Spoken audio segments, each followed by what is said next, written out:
नमस्कार, राधे राधे।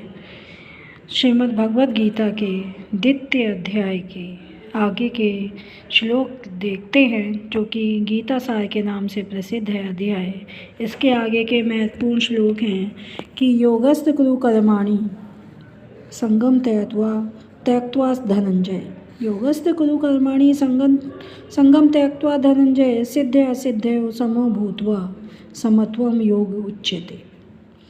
कि हे धनंजय, भगवान श्री कृष्ण कह रहे हैं, हे धनंजय, हे अर्जुन, धन को जीतने वाले अर्जुन, योगस्थ कुरु कर्माणि, योग में स्थित रहकर अपनी बुद्धि को समान भाव से स्थित रखकर कुरु कर्माणि, कर्म करो। योग में स्थित रहकर, समाधि में स्थित रहकर अपनी बुद्धि को स्थिर कर अब कर्म करो।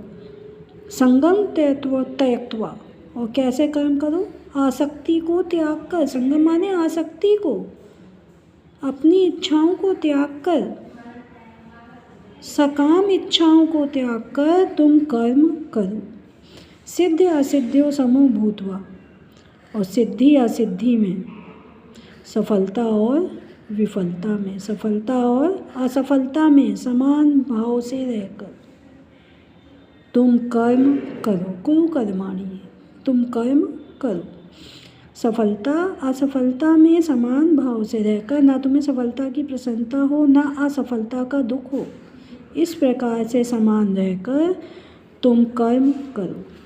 समत्वम योग उच्यते, और इस प्रकार की जो समानता है, इस प्रकार बुद्धि को समान रखना, अपनी इंद्रियों पर नियंत्रण रखना योग कहलाता है। क्या कहलाता है? योग कहलाता है। यही समानता योग कहलाती है। इस प्रकार भगवान श्री कृष्ण अर्जुन को समझाना चाह रहे हैं कि इस युद्ध में चाहे तुम्हें सफलता प्राप्त हो या असफलता प्राप्त हो, ये सब मेरा, इसका प्रयोजन मुझसे है, तुमसे नहीं। तुम्हारे लिए तो सब कुछ समान है, और यही योग कहलाता है। आगे का श्लोक देखते हैं कि दूरेन हेवरम कर्म बुद्धि योगान धनंजय बुद्धो शरणम अन्विच्छ कृपणा फल हेतु। कि हे धनंजय, आगे भगवान समझा रहे हैं कि हे धनंजय, दूरेन हेवरम ही अवरम कर्म, तुम अवरम माने नीचता के कर्मों को, ग्रहित कर्मों को निश्चित रूप से, ही माने निश्चित रूप से त्याग दो।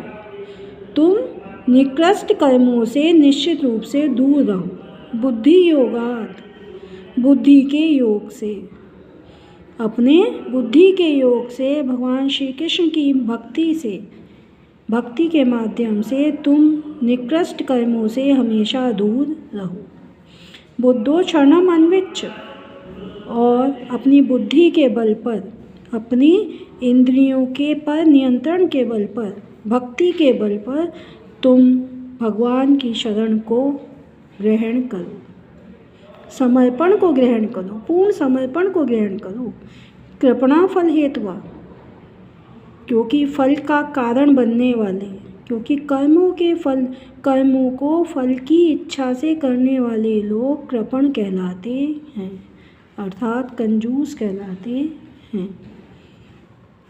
कर्मों को फल की इच्छा से करने वाले लोग कंजूस कहलाते हैं। धन्यवाद। हरि ओम।